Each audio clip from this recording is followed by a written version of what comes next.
వైజాగ్ టూర్కి సర్వం సిద్ధం.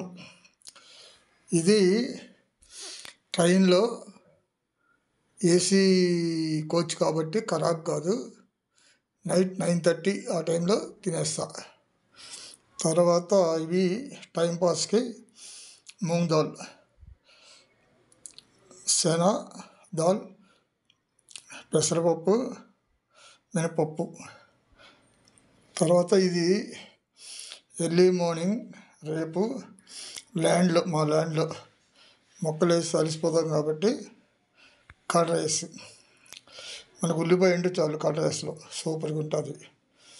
ఇకపోతే ఇది ఒక్కటే స్మాల్ బ్యాగ్, ఇందులో ఆల్ ఇన్ వన్ అన్నీ ఉంటాయి. బెడ్షీటు ప్లస్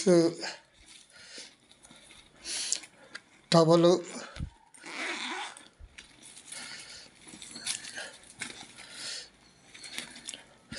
ఇందులో పెట్టేసిన టవలు, ఒక టీ షర్టు, ఒకవేళ షర్ట్ మార్చిపోతే మార్చుకోవడానికి, మళ్ళీ రేపు నైట్ బయలుదేరిపోతాయి. ఇవి బాదం గింజలు ప్లస్ ఇవి కాకర విత్తనాలు.